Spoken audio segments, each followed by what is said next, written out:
We're going to continue right now because this is a terrific program. Our final panel today is a huge treat. Three of the governor's successors as governor are here to pay tribute to our honoree and to reflect on his legacy. And the panel will be now shared by Allison King. Many of you people certainly know of her great talent. Allison is an award-winning journalist with over 30 years of experience in the broadcasting industry. We are so proud of her. She has spent most of her career leading the political coverage for NBC Boston, NECN, from 1995 until her retirement from TV in 2023. She has covered 7 presidential elections and interviewed every Republican and Democratic presidential candidate since 1996. King has also reported and produced 3 documentaries, including one about the late Massachusetts Senator Ted Kennedy and former Massachusetts Governor Deval Patrick. King has won several awards for her reporting, including Emmys, Gracies, and from the Associated Press. She is currently doing 3 fellowships, including the Harvard Kennedy School's Institute of Politics. So we're very happy, we're very proud of having her here today. Please join me in welcoming Allison King, ladies and gentlemen.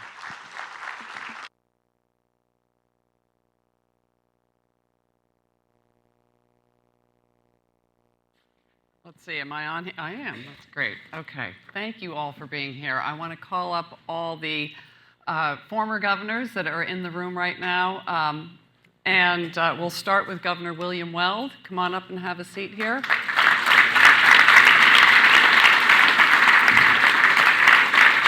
Thank you. Oh, you can sit there, either one. It's absolutely fine. Governor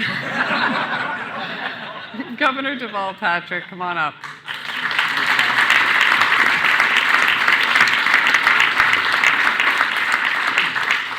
And Governor Maura Healey.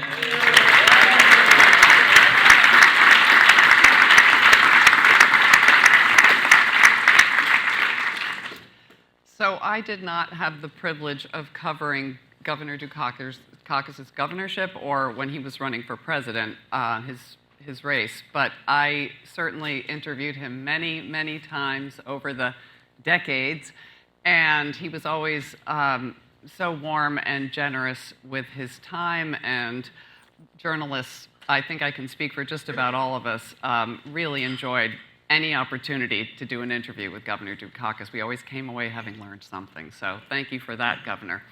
I would like to kick this panel off with Governor Weld. So let's start with you, since you were the first governor to take the reins after Governor Dukakis made the lone walk out of the State House. And for those of you who assume that was probably the first time that Governor Weld and Governor Dukakis sort of passed each other on the State House steps, you'd be wrong. You didn't meet at that swearing-in. In fact, you had met more than a decade earlier. So, Governor Weld, can you talk a little bit about your first encounters with Governor Dukakis? Well, I was still in law school when I met Michael, and I was a summer associate at Hill & Barlow, a wonderful liberal bastion of the Boston bar, since passed on. But Michael was my first supervisor there. And I was still at Harvard Law School, and he was out of Harvard Law School, but he was my supervisor, and I think I was a summer associate in 1969, the year after the bad year of '68 with the assassinations and all the troubles. And the law firm had renamed its real estate department Urban and Public Law, and Michael became the centurion of urban and public law, and it was kind of an inspiration for those of us who thought that law was just corporations and that sort of thing. So I found that inspirational, and I spent a lot of time with Michael, and we used to go across the street to a little place called the Travelers, and we would have chicken salad sandwiches several times a week, and the whole thing would take 18 minutes. Occasionally we'd go down to the No Name, but a lot of lunches. And I followed Michael's political career, which was then budding, and I liked what I saw. And actually, my first political contribution in Massachusetts was in 1974, $100 to Michael Stanley Dukakis, who was then in a primary against Bob Quinn for the Democratic nomination for governor. Not that Bob Quinn wasn't a good candidate and a good boy, the best of the good old boys, but he was a member of the good old boys, and Michael Dukakis was not.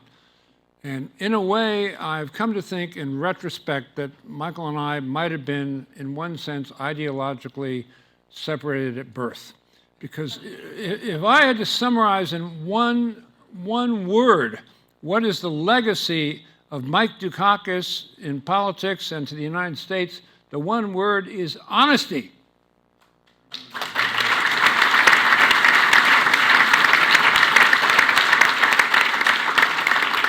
And in Massachusetts, that didn't always go, without question. Our law firm had a couple of people who had been, Carl Sapers and Gail Mahoney, very active with the Crime Commission. 1963, I'm really going back now. But so we had that whole history. And then the Bill Ward, John William Ward, the president of Amherst, later, just scratching beneath the surface and finding out that all was not well. I found out the same thing years later when I became U.S. attorney, and I found out that people in public positions thought that it was okay for them to just slice 5% off the top because it had been done for so long. And I don't care what party you leave in charge of a government entity for 50 years, it doesn't matter whether it's the Libertarians, the Democrats, or the Republicans. They're going to think that I get mine, that's okay. That's part of being on the state or on the city. That was never Mike Dukakis. So I sat at his feet there, and I think put it to good use later. But he was an inspiration to me then and an inspiration to me now. And his whole career through the presidential race, he just stood for being absolutely straight. And it's what I aspired to when I got into the Justice Department some years later. And that's why I say at one level we were separated at birth. That's great.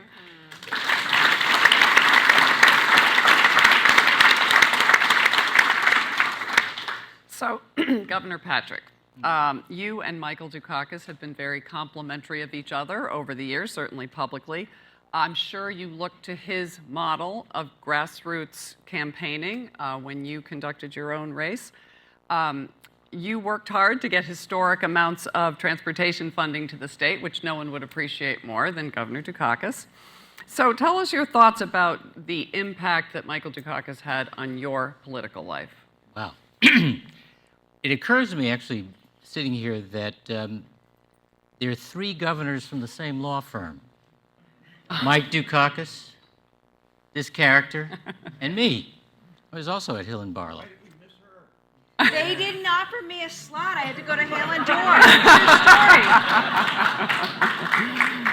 Not all was good at True that story. time. You can add Chuck Peabody, that's four. Well, that's true. That's right. That's right.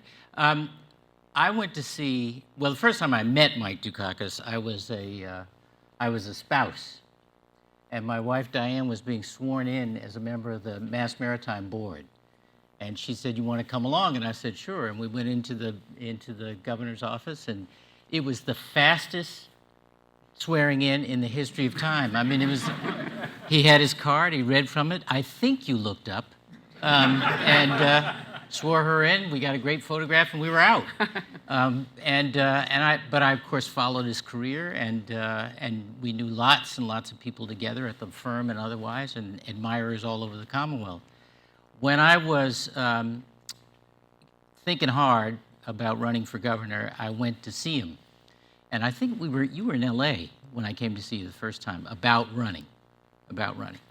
And I described the kind of campaign and how I didn't want to focus my own time on the case for how to win, as I think a lot of candidates do. I wanted to talk about why, but I had a view about how I wanted that campaign to run.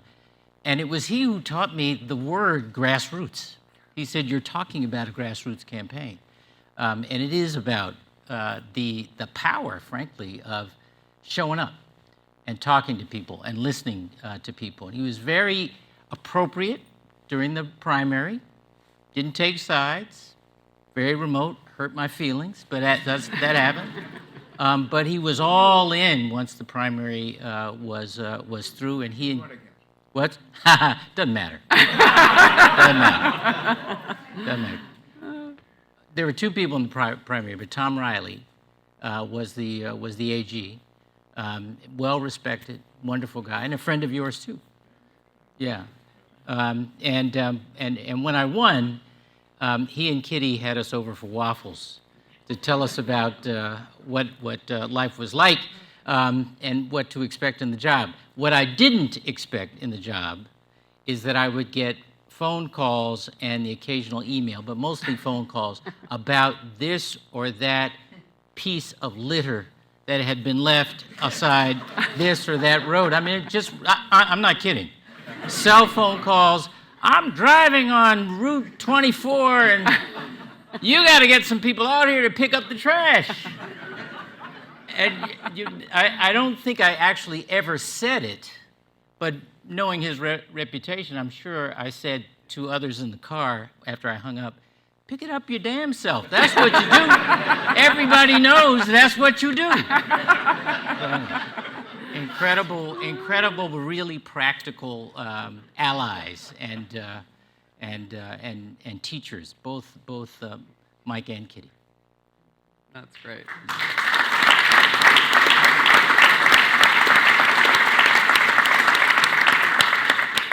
So, Governor Healy, Michael Dukakis was at your State of the State to support you after your very first year in office. I'm trying to remember your age-wise. Were you able to vote for Governor Dukakis for president, or were you 17, 18? How old were you? No comment. Let it go. All right, we won't go there. What is your recollection of the first time that you met or spoke with Governor Dukakis, and has he ever given you any advice? The answer is I wasn't old enough to vote. I was 17. But certainly watched that presidential from afar as a kid growing up in New Hampshire at the time. And so had a firsthand view of that. I actually came to know Governor Dukakis before I ever ran for governor. Back when I decided to run for Attorney General, I had my good friend Jack Corrigan helping me, and he thought it would be really important that I have an opportunity to sit with Governor Dukakis. We went to Brookline. We went into the kitchen, we sat down with you, with Kitty, and had a great conversation. And I remember you told me one thing in particular, and you will still know this number. How many precincts are there? How many precincts are there? It's very important. 2,174 in the state. He'll know. And he'll, you did know, and your advice was make sure you get a captain for every precinct and get out there and have that covered, because that's what it takes to run Grassroots. I gave one other piece of advice. Make your lieutenant governor an important part of your work. Well, that came later. That's right. So he gave me advice about how to run, how to win Grassroots. He also took me on a couple of field trips, he and Kitty did, that were really important. We went to a place called the New England Center for Children. And this is something special about Mike Dukakis. He's devoted so much of his life's work to looking after those who are vulnerable, and in particular, this New England Center for Children with autism. For me, wanting to be Attorney General, he thought it was really important that I have a look at that home and what it does and the services it provides. And I was really moved by that. The other thing he did is he took me to a home, a residential home for folks with intellectual disabilities and emotional disabilities, so to speak. And it was really, really poignant what you showed me and exposed me to. And later on, when I ran for governor, he wished me well and success, and I was so delighted to have his support. He told me this, Allison. He said, pick good people around you, and I'm delighted to have some Northeastern alums here today, and Juan Gallego and Lauren Jones, Matt Gorkowitz, others who've been through his program. But also, he said, pay attention to the T, which has proven to be, whether I want to pay attention to it or not, transit, transit, transit. Of course and he said that. Of course he did, because he actually rode the T and understands the importance of meeting people where they are and paying attention to the things that matter in the everyday life and lived experience of residents in our state. And I think, to me as governor, that's been the greatest gift that he could have given, to impart that wisdom. Will that dream...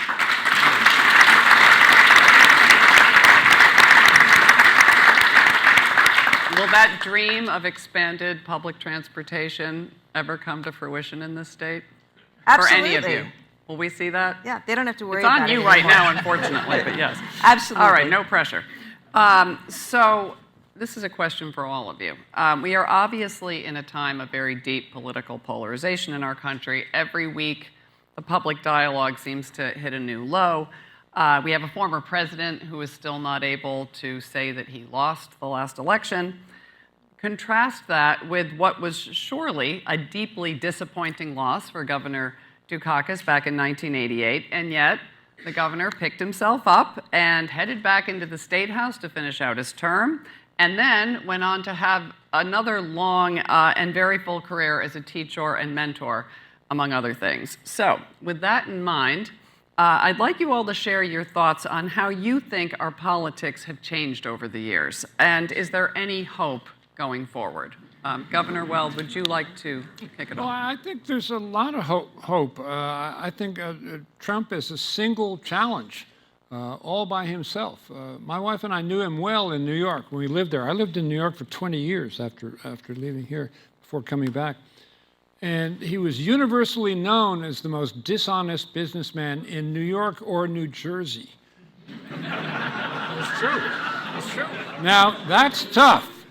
New York is easy, but those mob guys that run New Jersey, to be more dishonest than they are is saying something, but he is, because their word is good. If they say, I'm going to have this guy offed, they have this guy offed.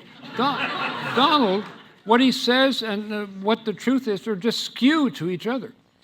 So, and I'm filing amicus briefs, friend of the court briefs, in the Supreme Court, the circuit courts, left, right, and center, federal cases, state cases, to present basically the view that Mr. Trump is claiming too much, claiming immunity for any action he took, because it was all official presidential actions. It's like Nixon talking to David Frost.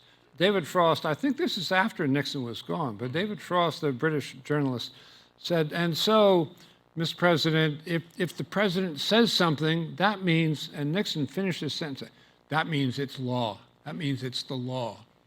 Well, Nixon thought that before he got the unanimous decision against him, but Trump still thinks that, and he's a tremendous threat and has to be stopped. And I've run against him twice, and I'm doing everything I can now legally to do the same. But I think he's the only threat. I think if you removed him from the equation, the vaunted malaise that's gripping the country would subside. Okay, well, Governor Patrick, what's your thoughts on this? I hope that's true. I think leaders do set the tone. Just back to Mike, his example of stewardship, of integrity and honesty, as Governor Weld was saying, his interest in where policy touches people, that very intimate way of governing, it set a tone here in the Commonwealth. I think there are other people here in the Commonwealth and beyond, our current governor among them, who also set a tone that's much more constructive than what is set by what has been set by President Trump. But we've got to work our way through this. America is a funny place in the sense that we re-establish ourselves periodically. We kind of reinvent ourselves periodically, and this is a painful and I think quite threatening moment of that. But I've been doing some work around the country that I would describe as kind of deep listening, a research project. It turns out there is actually a lot of interest and appetite in still finding our way back to common aspirations, mindful that we haven't closed the gap between our reality and our ideals, but there's still interest in that, and we do need good, strong, decent leadership to help set the tone of possibility. I think we actually have that in Joe Biden right now, and I meet lots and lots of young folks in and almost in politics today who are prepared, I think, to set that kind of tone as well. So I'm hopeful, but we've got to do the work, and we've got to get off the sidelines and quit whining about what we don't have right now and go build a better tomorrow.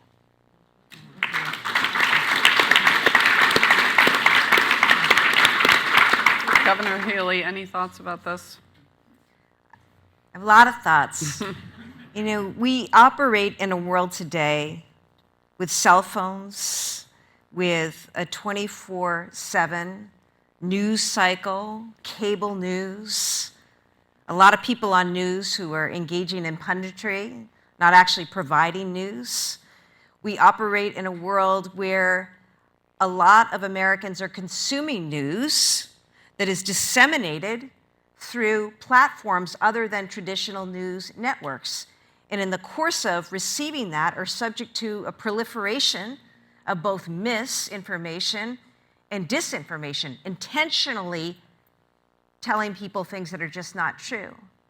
Politically, it makes for a different environment.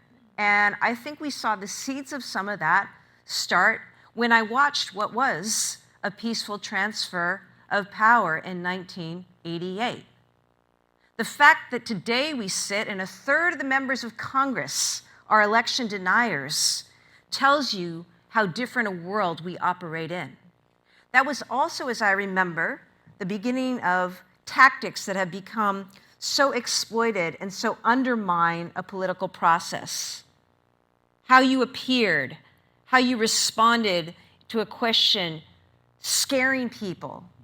You know, the Willie Horton time, right? I mean, that was, to me, if I go back, just like that was the start of a lot of bad stuff that took root in politics, took root in campaigning, and that we live with every day as one who governs and as one who ran. And I think that is different. I also think that, unfortunately, there has been a real fraying of institutional norms that are foundational to democracy and to everything that Governor Dukakis has stood for and teaches his students about. And it is imperative on all of us that we get back to the business of shoring up those foundations. The judiciary, the press, the legislative branch, and executives who understand that their power is not unlimited or without bounds, and we have a rule of law in this country. To me, that is different, but everything that Governor Dukakis talked about, the way he exemplified himself as a public servant in so many realms, and what he continues to teach students here today is exactly why we need Governor Dukakis in this moment.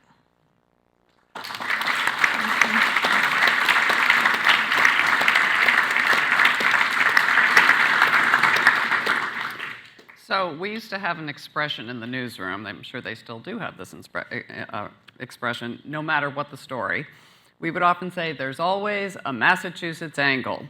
And that was never more true than when it came to following presidential politics. Now, it wasn't just Michael Dukakis who ran for president. He was also Governor Weld, of course, put his toe in the ring there, and Governor Patrick also.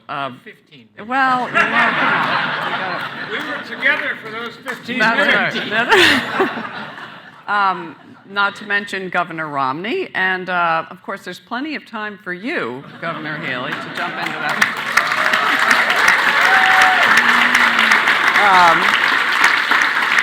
So I won't, you know, John Kerry, Elizabeth Warren, Jill Stein, I will not go back to the 1800s, but the bottom line is, what my question is, what is it about Massachusetts politics that seems to, that sort of Michael Dukakis kicked off in most recent history, that seems to breed presidential candidates? Governor Well, do you want to take a shot at that one? I don't know. It's a very brainy state. And if you're very brainy, you think about what would be good for the country, and why not share that?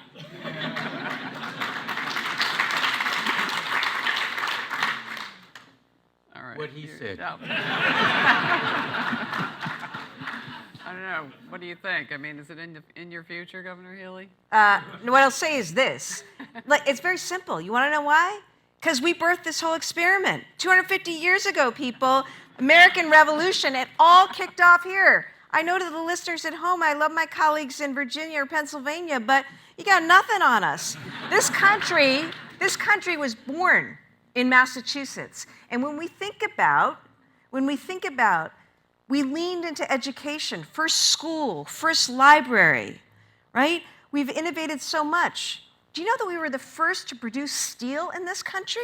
So it's no surprise to me that we've seen people run. Also, let's remember, John Adams, when he penned the Massachusetts Constitution, that became the framework for our United States Constitution. So that's been in our DNA for so long. We're also a place of innovation, innovating, iterating through the ages, through the centuries. We continue to do that today. And I think of Mike Dukakis when he was governor. 128, the Massachusetts miracle, laying down our role in tech and that we were going to dominate there, which later bore inspiration for life sciences, carried on by Governor Patrick. This is just who we are as Massachusetts, and it's why I think we've had so many wonderful people run and serve as governor. I feel really lucky as a current governor to be able to pick up the phone, call on them, ask their advice, and I think that it's a wonderful history we have here.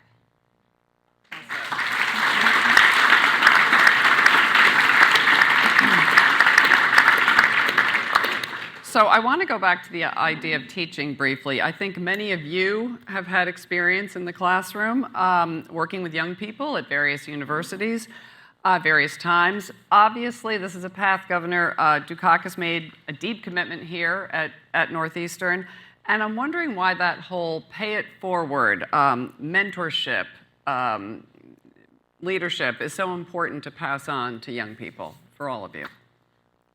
Governor Patrick, I know you're at Harvard right now. My class, which is great. I think what I'm finding in the students I've had an opportunity to be with and to teach. I use the term teach a little hesitantly because I learn as much from them as I try to convey. They're very interested in practical exposure.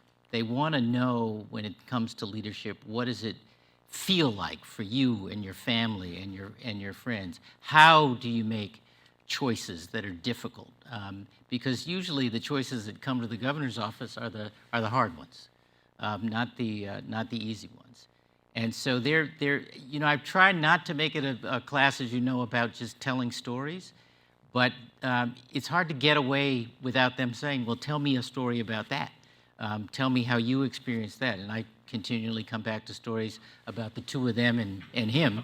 But yeah, I think this is another reason why I feel quite hopeful about the future, because I meet young people all the time on campus and beyond.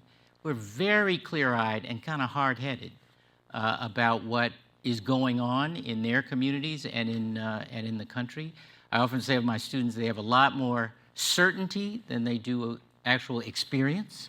But it comes from such a good place, a sense that, they are supposed to do what they can to leave things better for those who come behind. And because I was touched by that but from other people, including Mike, I think it's incumbent on me to try to pass it on. I think you guys feel the same way. Did you add anything to that, Governor? He's a son of immigrants. It's the American story. He had to hustle for everything that he got in life. And I know those are qualities, values that he passed on to his children and to his grandchildren. And I think that probably some of Mike Dukakis's drive to pay it forward comes through his humility and recognition of what it is that got him to where he got to be. And that is something that is rings true to this day. I'm grateful to him for always being willing to share, not only with students in classrooms, but in lifetime classrooms, when I can pick up the phone and call him or go visit at the kitchen table over donuts and coffee, the cream. You know, these are incredible gifts. And in the same way, he trained generations of public servants who now, years later, I draw upon. Tom Glynn, Fred Salvucci, others, so many people who served in his administrations who continue to walk through the world in ways that want to help a governor like me in this time and our team succeed. And I think it comes directly from the man that they served with and under, and who taught them what it truly means to lead, and how that's a lifelong engagement and endeavor. Governor Wells.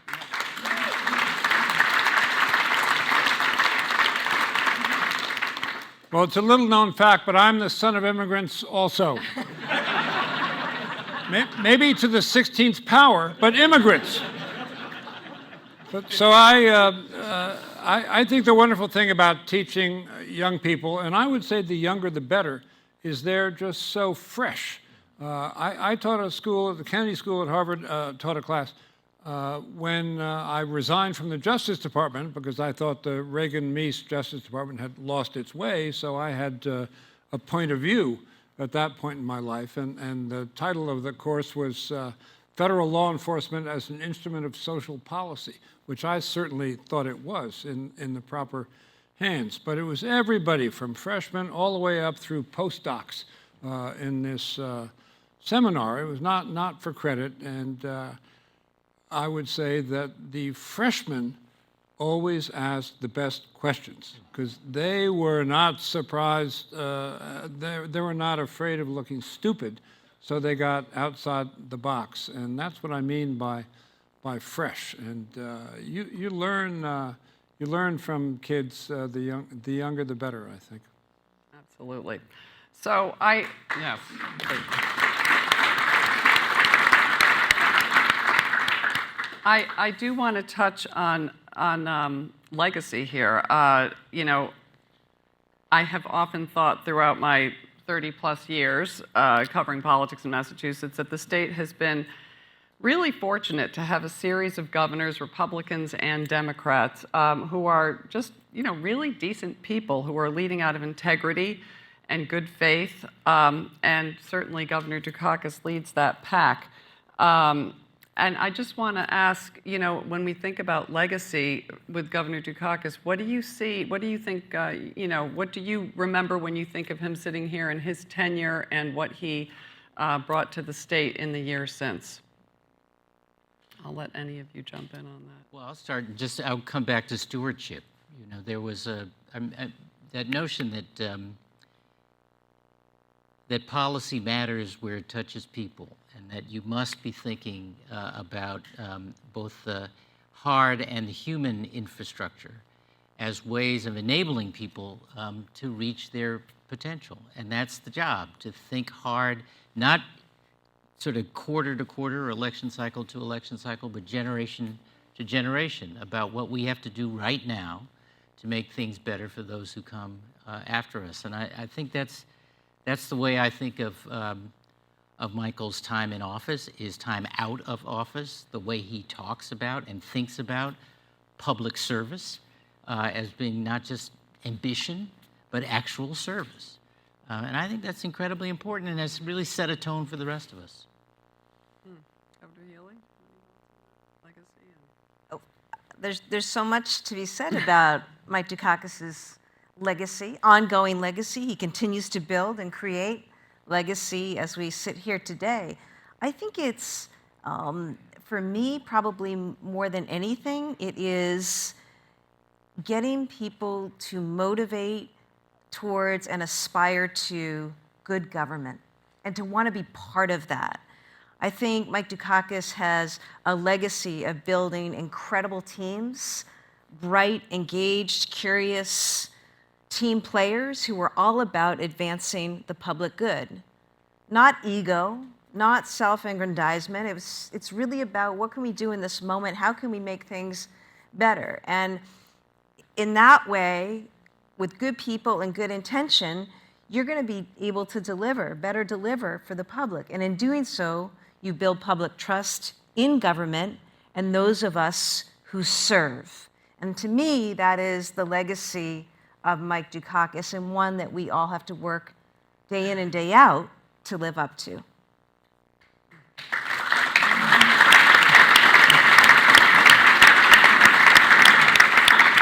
I would go back to what I said earlier about honesty and integrity, which I think is Michael's legacy. And you almost don't notice it in this state because it's been so long since Michael, planted that flag that we don't think about that we might be missing that. But look around to other states and to people at the national level, and you see how fortunate we are to benefit from his legacy.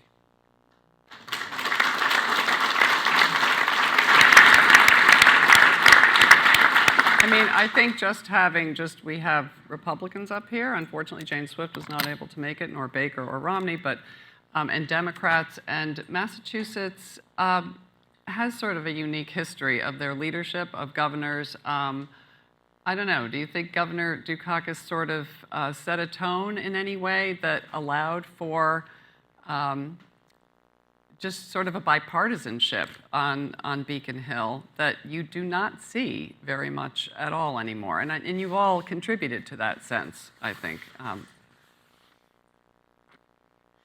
Beacon Hill. And provide the historical context. I'm the rookie here, so. No, I think we've all talked about the tone he set. It's also true that he keeps an eye on us. He's got a little bit of a nag,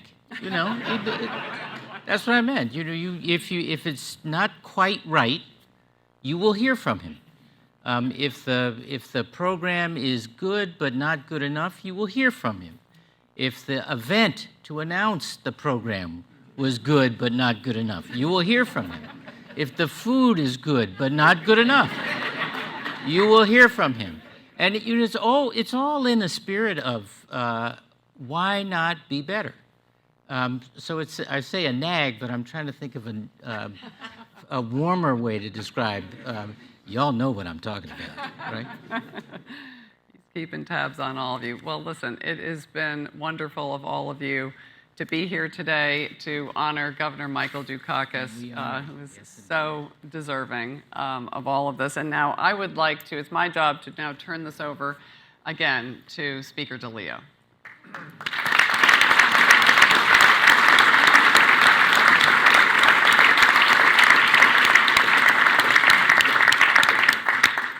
Thank you very much. Okay, a little better. Thank you so much. And now I have the pleasure of introducing our president. But before I do that, one of the questions you had talked about was Massachusetts, and in terms of the governors who have served. And one of the things that I had thought about, and Governor Healy had gone back to, some years back and historical, taking a look at that. When you think about what happens here in Massachusetts, in terms of our legislature, I'm sorry, I have to give some credit to the legislature. All right. Since none of you did. It's his day. Oh, I'm not looking for it. I'm just saying, gee, Bob DeLeo's a pretty good guy, yeah. Especially you, Governor Weld, as a Republican. But anyways, getting back to what I wanted to say, was when you think about what have been the first here in Massachusetts, I can tell you just for the time that I had served. Universal health care. Where did that start? Massachusetts. When you think about marriage equality, Massachusetts. And I can go over and over again in terms of, in just the past, again, 30 years that I happen to serve, about Massachusetts first. It was interesting when I would go to the speakers' conferences around the country. One of the first persons they would call for his opinion on something was me. And at the beginning, very beginning, I said, why am I always the guy, I get a little shots about being from Massachusetts and being liberal and taxes and the rest of it. But why is when you talk about all of these other various subjects, you call on me? And they said, because you're from Massachusetts. You're probably ahead of the game that we are in our particular states. And we want to see how you got certain things done. So I think that that's why Massachusetts is such a special place. And I learned that thoroughly when I, becoming speaker and going to all of these conferences and meetings and whatnot, that you found that out. And probably one of the people, again, who started that was that gentleman right there.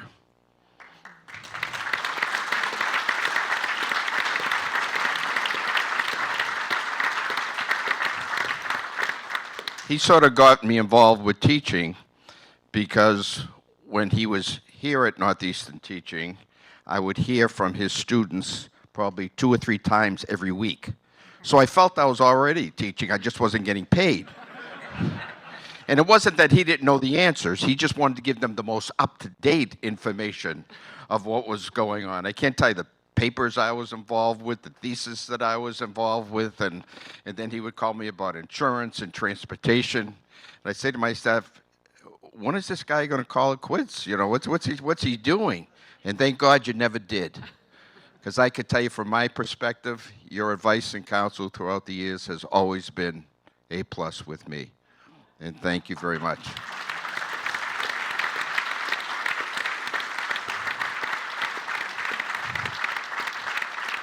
But with that, we've had unbelievable people here from the governor, and these 3 magnificent people also who have served as governor, one presently serving, all good friends, and all joking aside, just great people and did unbelievably public service, why they did serve and why you are still serving. So I sincerely want to thank them for my time in the legislature, having the honor to serve with you. Thank you.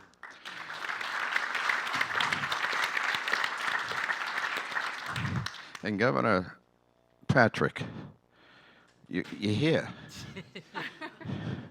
You once told me that I gave you some gray hairs once in a while. Did you shave it off so I wouldn't see it anymore? Basically, that's it. That's it.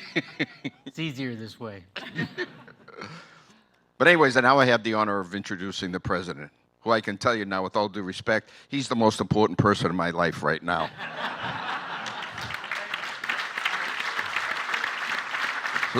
So please introduce, when you come to Northeastern, you see what's going on, you see the growth in so many different areas, so many growth in terms of the number of applications to get into Northeastern, about 98,000, I believe, right now to get in Northeastern. I think you have to look at the top, and as well as people from every title that they have in this university, but I think it all begins with the vision of this gentleman here, President Joseph E. Aoun.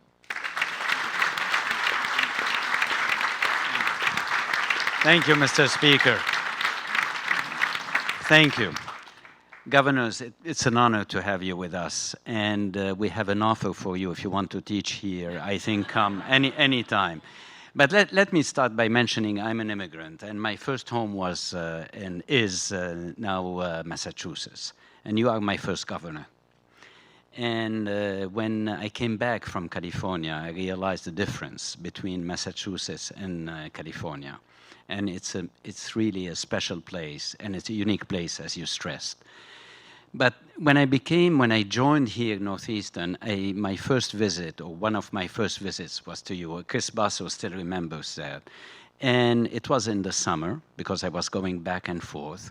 And it was at a building that had air conditioning, but you hated air conditioning. And at the same time, you wanted the window to be always open. So I apologize today. We cannot open the windows, and we have air conditioning, Governor. And I asked you for advice. And you told me one thing. This is a special place. This is a unique place. This is a different place. Don't mess it up. So, Governor, you see, I don't think we're messing it up yet. And I want to thank you. You inspired many people outside the university, but let me speak as an educator. I have never seen an impact such as yours. You inspired young people, and you still inspire them. You opened doors for them. You made them realize that public service is a noble call, and you still do.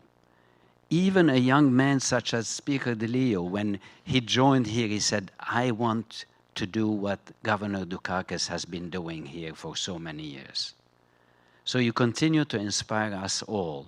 And now I have a letter, and a surprise letter, and I'm going to ask John to come and read it. It is.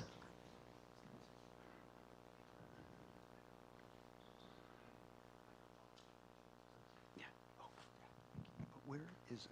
The letter is here. Ah, thank you. I thought you memorized it. I have read it once, so yes. Dear Mike, I'm proud to join the many distinguished guests gathered today at Northeastern University in celebrating your remarkable lifetime of public service. Across your 3 terms as governor, you made Massachusetts better, fairer, and stronger with your sharp eye for the details in policymaking, and showed the entire nation what a blueprint for change could look like. From affordable housing and health care to improvements in public transportation and the creation of hundreds of thousands of good jobs, you proved that smart government really can make a difference, a positive difference in people's lives. As we learned at the Democratic Convention in 1988, I could go on and on about you and your accomplishments. But I must say how much I enjoyed the opportunity to serve alongside you and work together for so many years as governors. I also want to express my gratitude for all that you have done at Northeastern and elsewhere to help equip a rising generation of leaders with the knowledge and skills to make change across America. Our nation is better off because of your example.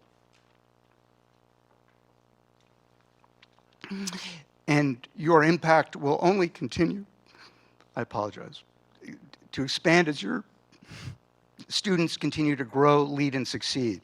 I send my very best wishes for a memorable program today and many more years of continued health, happiness, and fulfillment.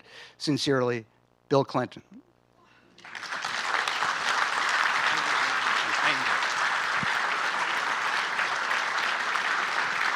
Thank you.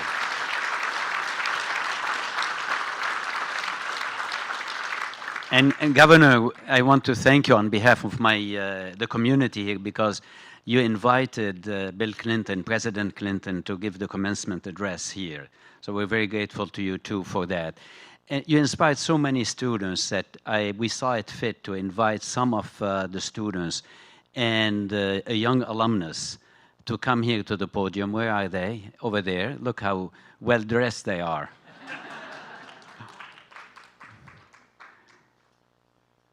And they are going to read the citation, Governor. Here, if you can pass.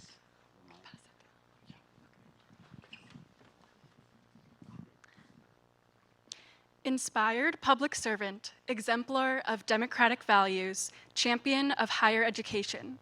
With a resolute sense of purpose, you built a remarkable career of public service that has strengthened our democracy and uplifted communities through advocacy, ethical leadership, and action. As Massachusetts' longest-serving governor, you steered the Commonwealth's economic revival, stabilizing legacy industries whilst ushering in the high-tech and biotech sectors that fuels today's knowledge economy. Under your leadership, innovative programs to help the underserved find jobs and incentivize schools improvement made Massachusetts a national model and lifted families statewide. On the national stage, you won the Democratic Party's nomination for president in 1988. Your call to rekindle the American spirit of invention and daring and build a stronger nation was an anthem for all Americans to see the possibility of realizing their dreams.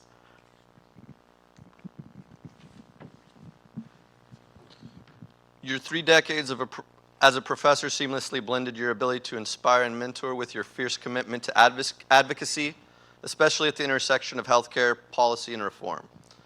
Out of this advocacy was born the Northeastern University Kitty and Michael Dukakis Center for Urban and Regional Policy, named after you and your beloved wife and partner. Its enduring legacy to serve as an engine for solving seemingly intractable urban challenges through interdisciplinary research and impactful policy. Your focus on grassroots organizing has spawned a generation of elected officials and policymakers skilled at marshaling widespread support for change.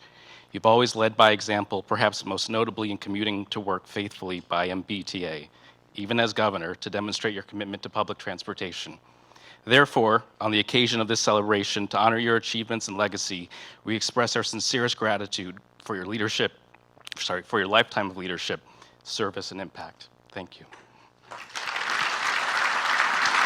Thank you. Thank you. Thank you. Thank you very much. Thank you. I also would like to single out Barry Bluestone, Ted Lensmark, and the chair of the Political Science Department. You have led the center in a marvelous way. The Dukakis Center will be with us forever.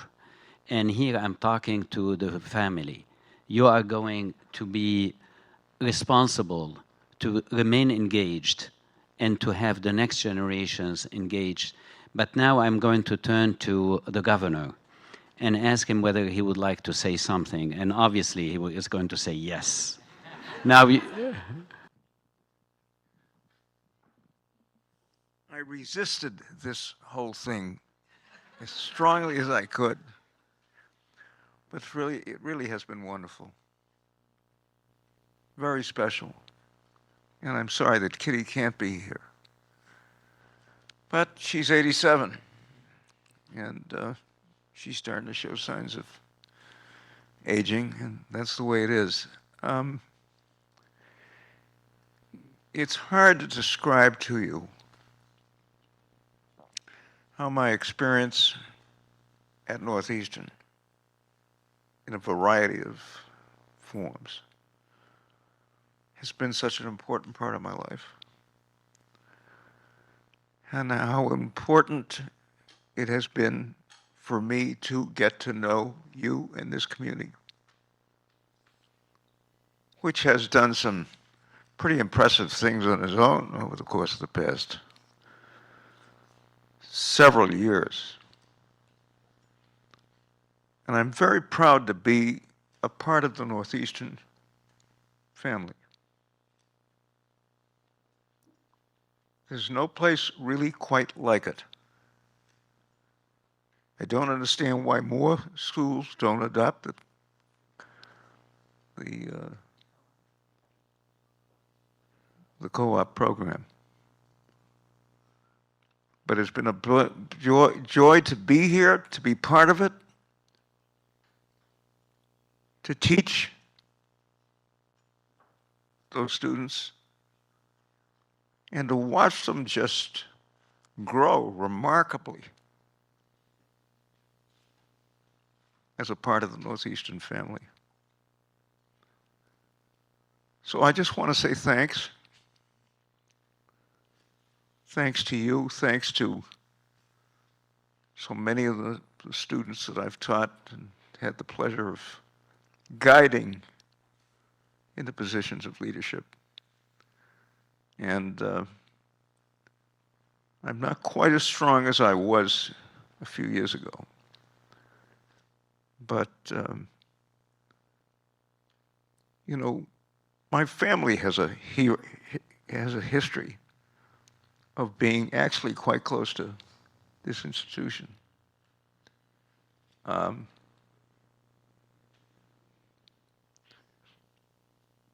My dad came here from a Greek island when he was 16. My mother came here to the city of Haverhill when she was 9. And thanks to this institution, among others, but especially this institution, they did remarkable things.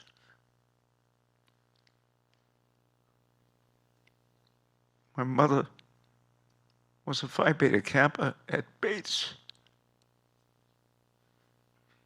How many Greek kids do you think made that journey? My father, my father came here when he was 16.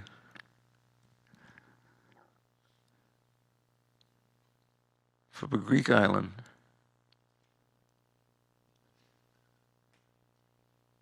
Went to BU, spent a year or a semester, I never quite get it straight, at Bates of all places. It's not where my parents met.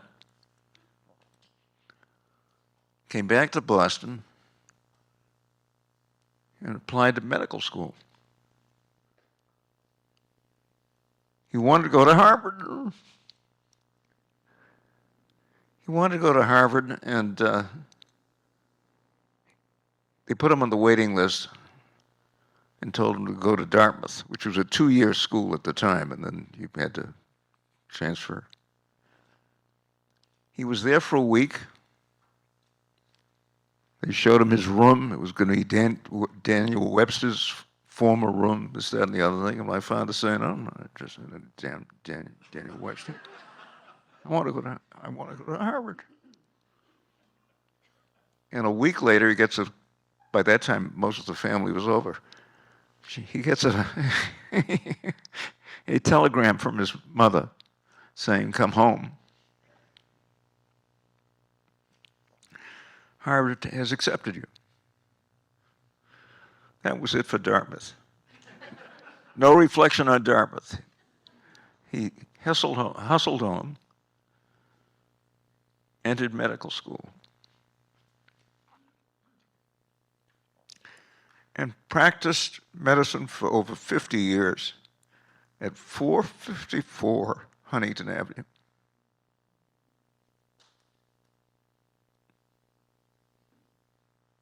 How did he do it?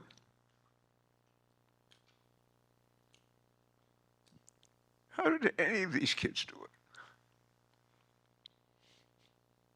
Practiced medicine for over 50 years. And needless to say, I spent a lot of time at 454 Huntington Avenue. Anyway, enough from me. Thank you. It's been a wonderful day. I owe a lot to Northeastern University. Thank you.